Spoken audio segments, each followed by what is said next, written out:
Hello there. Welcome to video 132 from Sumit Academy. I do hope that you have subscribed to my channel. Do subscribe now so that you do not miss out on my previous or future videos. And do remember to like and share this video too.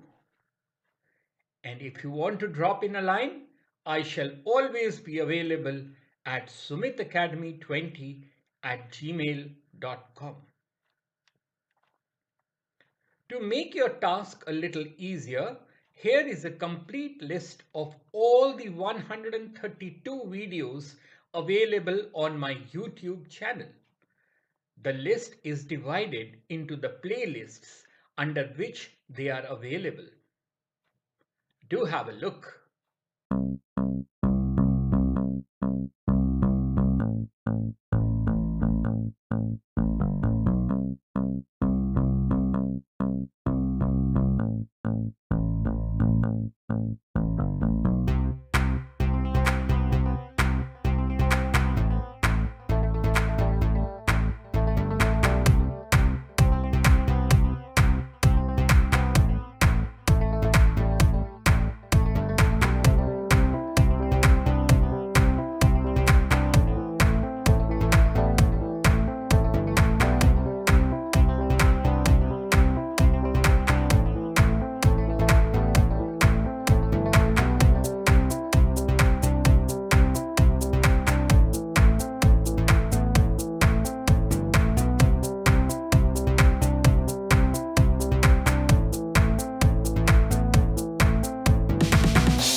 In this video, we shall have an overview of floods, which is a water and climate related disaster.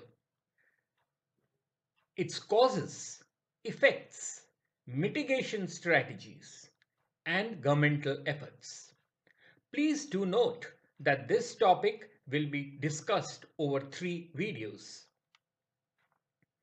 The first part, that is this video, will be explaining the meaning and effects of floods and what action can be taken to prevent massive damage to property, infrastructure, and human life.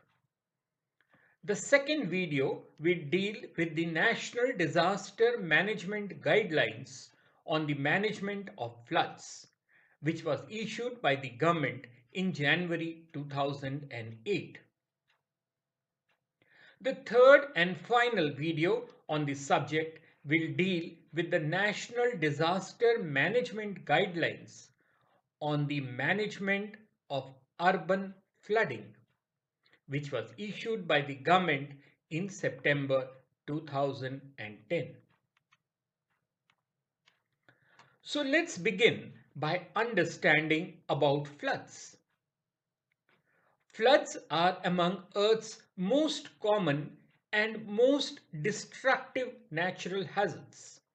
They destroy houses and buildings and carry soil away from valuable farming land.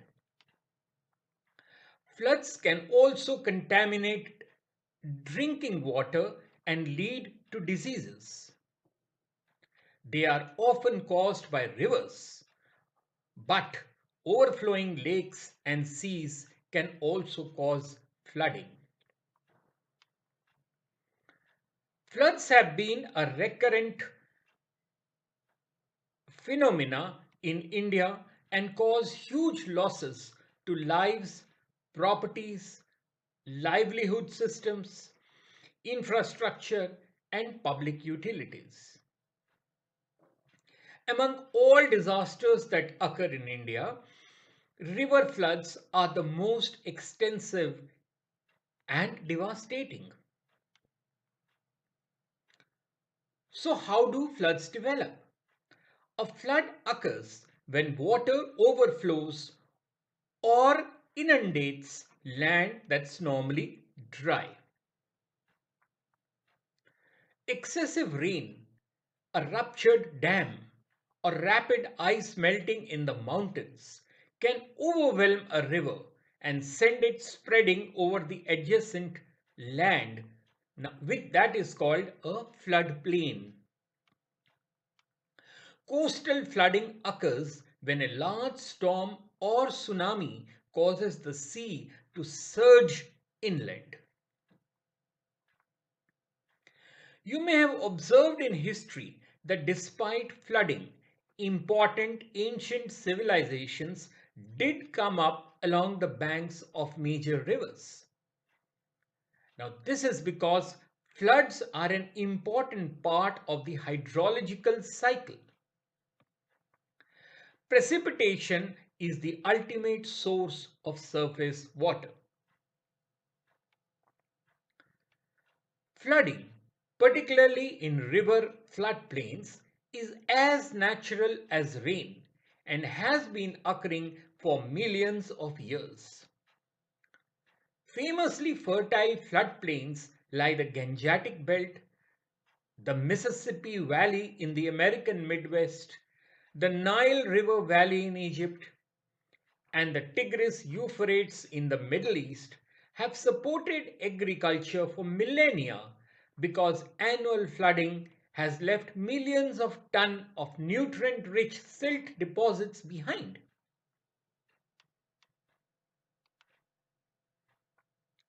So, what are the consequences and impact of floods? Moving water has awesome destructive power. When a river overflows its banks or the sea drives inland, structures poorly equipped to withstand the water strength are no match. Bridges, houses, trees, and cars can be picked up and carried off. The corrosive and erosive force of moving water can drag dirt from under a building's foundation, causing it to crack and tumble. Floods impact on both individuals and communities and have social, economic, and environmental consequences. The consequences of floods, both negative and positive, vary greatly depending on the location and extent of flooding and the vulnerability and value of the natural and constructed environments they affect. Most flood destruction is attributable to humans' desire to live near picturesque coastlines and in river valleys.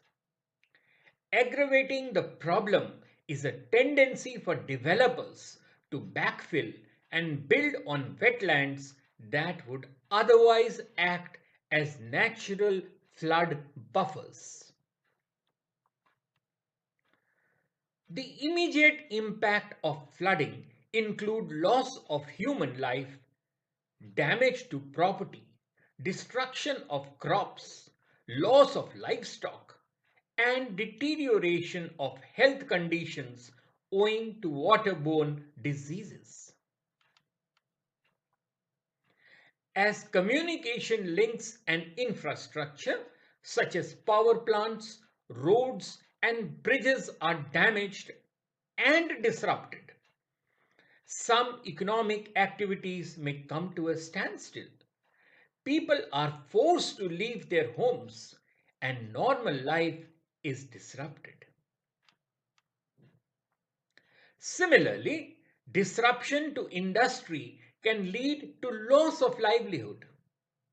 Damage to infrastructure also causes long-term impact, such as disruptions to supplies of clean water, wastewater treatment, electricity, transport, communication, education, and healthcare.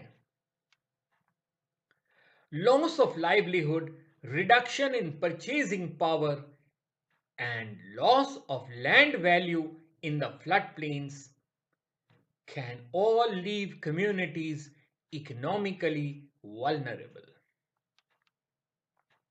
Many governments mandate that residents of flood prone areas purchase flood insurance and build flood resistant structures. Massive efforts to mitigate and redirect inevitable floods have resulted in some of the most ambitious engineering efforts ever seen. And highly advanced computer modeling now lets disaster authorities predict with amazing accuracy where floods will occur and how severe they are likely to be. On the other hand, floods can result in long-term benefits to agricultural production by recharging water resource storages, especially in drier inland areas, and by rejuvenating soil fertility by silt deposition. Floods have significant consequences for the environment. Now, in many natural systems, floods play an important role in maintaining key ecosystem functions and biodiversity. They link the river with the land surrounding it, recharge groundwater systems, fill wetlands, increase the connectivity between aquatic habitats, and move both sediment and nutrients around the landscape and into the marine environment. For many species, floods trigger breeding events, migration, and dispersal. These natural systems are resilient to the effects of all but the largest floods. The environmental benefits of flooding can also help the economy through things such as increased fish production, recharge of groundwater resources, and maintenance of recreational environments. Floods in the Indo-Gangetic Brahmaputra plains are an annual occurrence. Sporadic rainfall confined to a very short period of 3 to 4 months from June to September causes, on an average, more than 1,500 deaths and destroys more than 1 million kacha houses.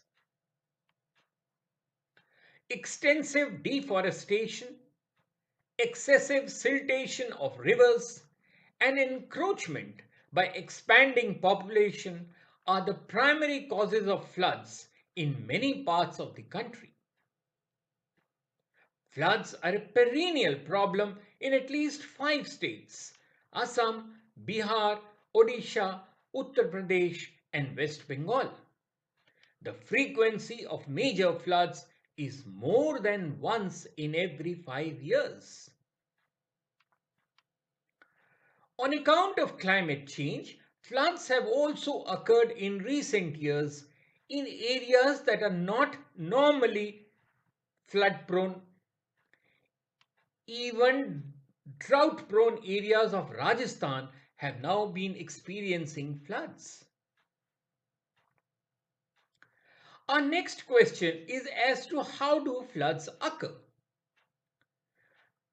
You see, flooding occurs most commonly from heavy rainfall when natural watercourses do not have the capacity to convey excess water.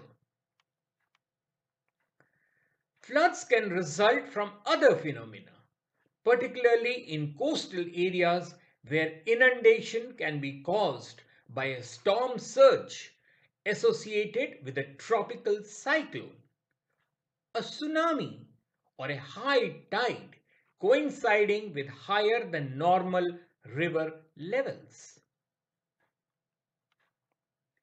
We can say that floods are caused by 10 major reasons.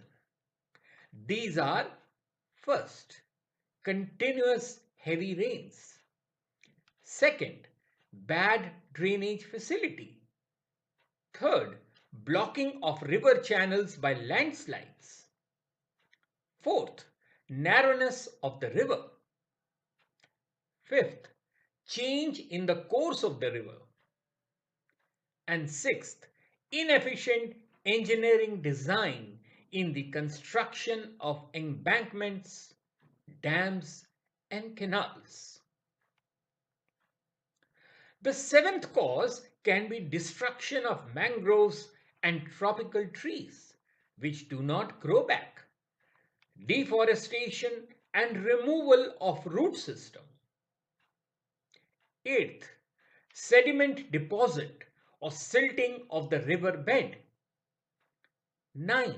Rapid urbanization with no proper drainage facility. And finally, 10th, tsunamis. We will now have a look at the flood mitigation strategies. In environmental engineering, flood mitigation involves the management and control of floodwater movement, such as redirecting flood runoff through the use of flood walls and floodgates, rather than trying to prevent floods altogether. It also involves the management of people through measures such as evacuation. Prevention is always better than cure. Investing time, finance, and efforts in conceiving the pre-event flood mitigation strategies may considerably save efforts needed for post-event flood mitigation strategies. They may also reduce the destruction of life and property to a large extent. Mapping of floodplains is the first step involved in reducing the risk of floods. Planning authorities should reserve open spaces in the floodplains, such as flood basins or wetlands, for the water to accumulate in the event of floods and prevent urbanization of these areas by way of land use and zoning regulations. The second step would be taking up timely cleaning, desilting, and deepening of natural water reservoirs and drainage channels. The entire natural water storage area should be cleaned on a regular basis, especially before the monsoon season. The third major step would be removal of encroachments on tanks and ponds or natural drainage channels. Now remember, the 2016 Bangalore floods were primarily due to houses having been built on the natural drainage channel. Fourthly, buildings in flood-prone areas should be constructed on an elevated area, if necessary, on stilts and platforms.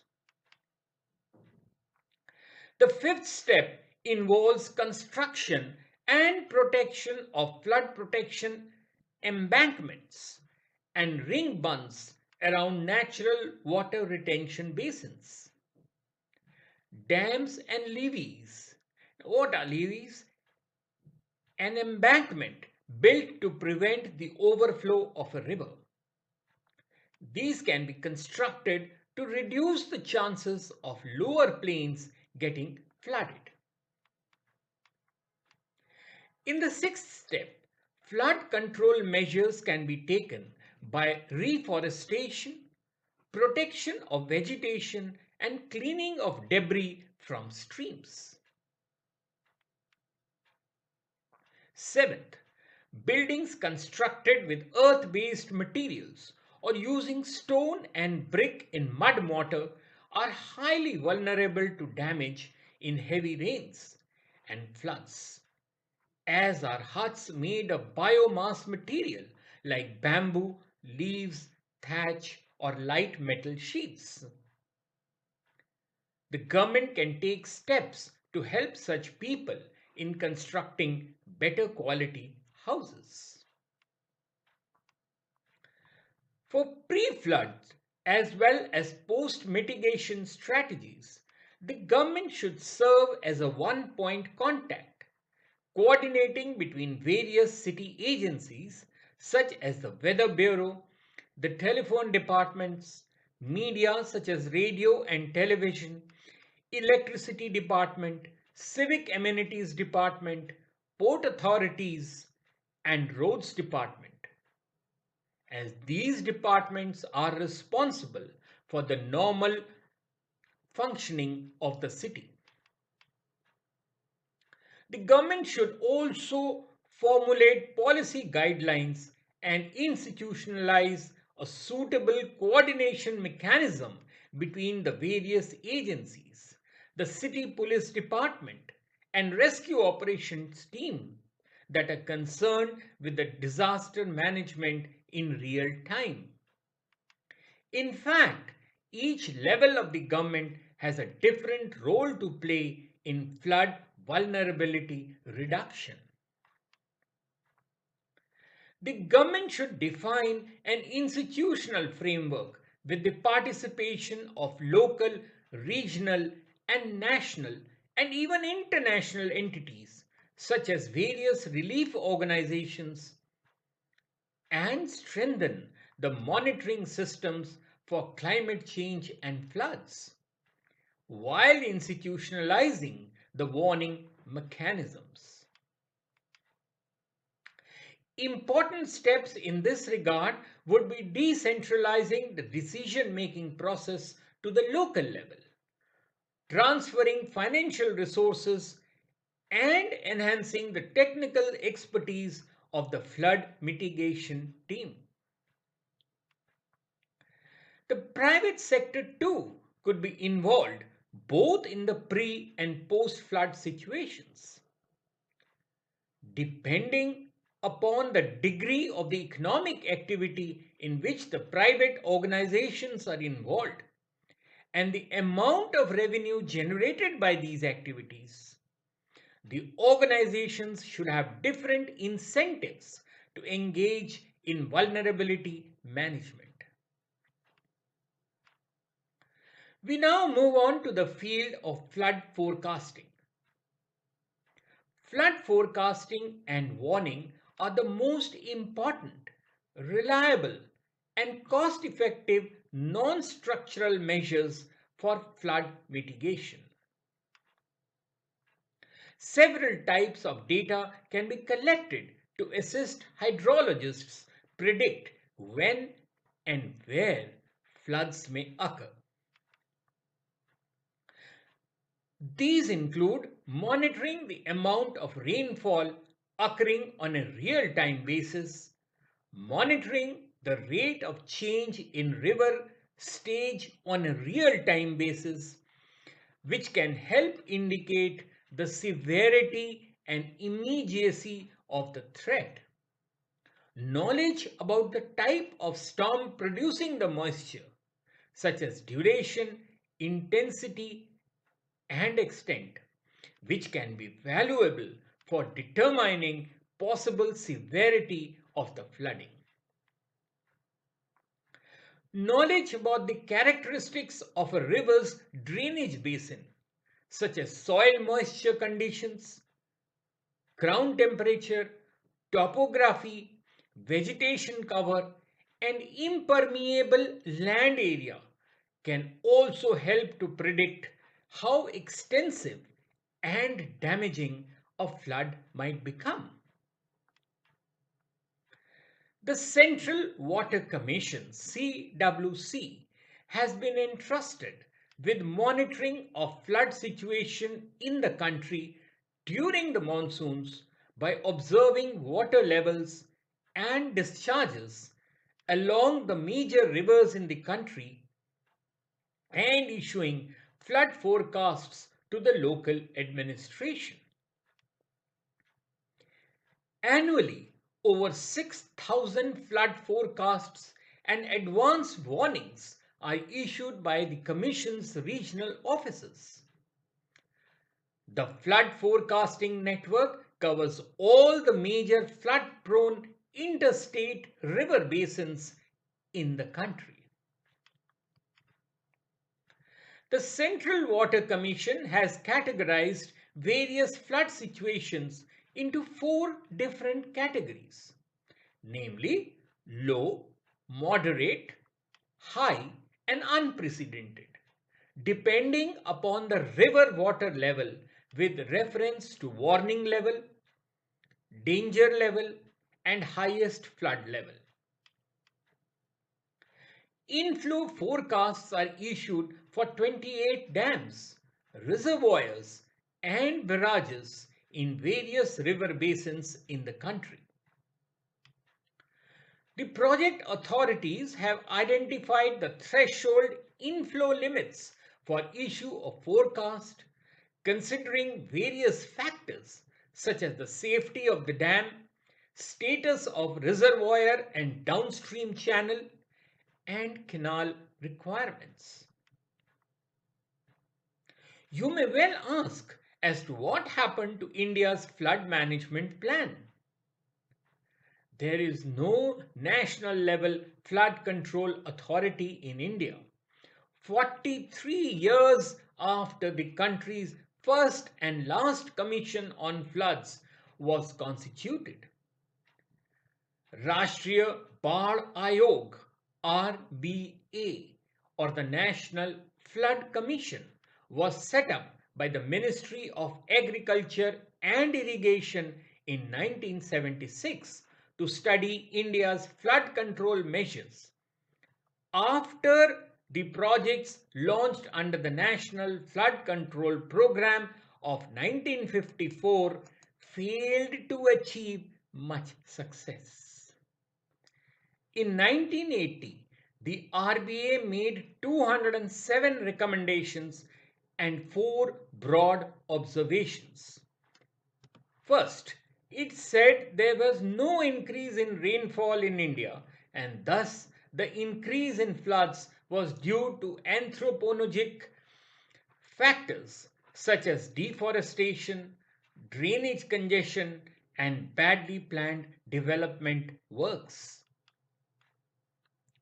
Second, it questioned the effectiveness of the methods adopted to control floods, such as embankments and reservoirs, and suggested that the construction of these structures be halted till their efficacy was assessed.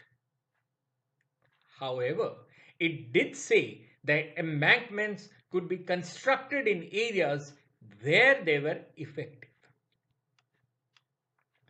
Third, it said there has to be consolidated efforts among the states and the center to take up research and policy initiatives to control floods. Fourth, it recommended a dynamic strategy to cope with the changing nature of floods. An analysis of the report suggested that the problem began with the methods of estimating flood-prone areas of the country. An accurate estimate is crucial for framing flood management programs.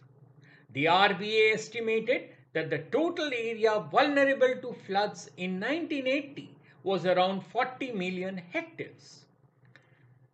Now, this figure was reached by calculating the maximum area affected by floods in all the states in any one year between 1953 and 1979 and adding to it the area where flood protection works had been undertaken. The areas where protection works failed were then subtracted from the total. It is, however, a flawed methodology, and RBA itself acknowledges it. And I quote, "It is clear that while the maximum area flooded in any one year may broadly indicate the degree of the flood problem in a state, it does not strictly indicate the area liable to floods, as different areas may be flooded in different years," the report said. There is another problem. The very definition of flood-prone area does not reflect the effectiveness of the flood management works undertaken, wrote Mr. G.S. Purba, former chief engineer at Central Water Commission, in a paper presented at the Indian Disaster Management Congress in 2006. One reason could be the uncertainty of efficacy of flood management measures.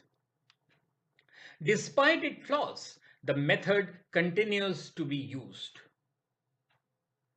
The RBA report also recognized the need for timely evaluation of flood management projects. It entrusted state irrigation and flood control departments, the Central Water Commission, Ganga Flood Control Commission, and the Brahmaputra Board with the task of adopting or discarding them on the basis of their performance. But this has not been the case. Even when flood management projects are evaluated, the reports are not credible. In 1978, the RBA asked the program's evaluation organization of the erstwhile Planning Commission to review the Kosi embankments. The study, published in 1979, concluded that embankments had, in fact, enhanced the flood problem. But the embankments were raised by 2 meters in 1987-88 and continue to aggravate the flood situation in Bihar. Despite significant outlay on flood control, flood protection and catchment protection works, it has been found that there is no complete solution to providing total protection. For addressing natural calamities such as floods, there is a need to make full use of existing schemes, and priority needs to be given to the implementation of schemes that will help overcome the conditions created by the calamity. While it is true that whatever preparation we undertake will not be enough in a catastrophe, we cannot take that as an excuse and not have basic protection measures in place. The majority of India's natural disasters are annual occurrences, floods, droughts, and cyclones, for which, even after so many years after independence, we do not have enough planning, protection, and relief and rehabilitation. The agencies that deal with disaster are found wanting in implementing their responsibilities. There is no coordination among various sectors and agencies. There is no proper control structure. There is lack of communication and information at critical moments.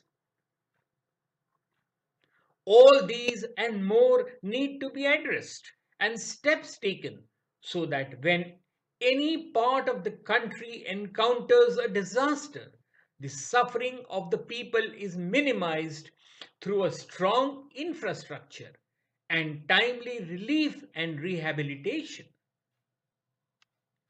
The hazards database of the country should be updated as soon as possible with inputs from district and state levels and from field experts and civil society organizations.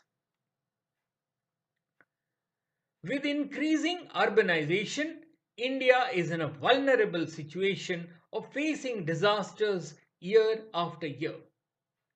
The unplanned and substandard infrastructure combined with poor implementation of planning, relief, and rehabilitation measures increases the human, physical, and economic losses sustained during and after a disaster.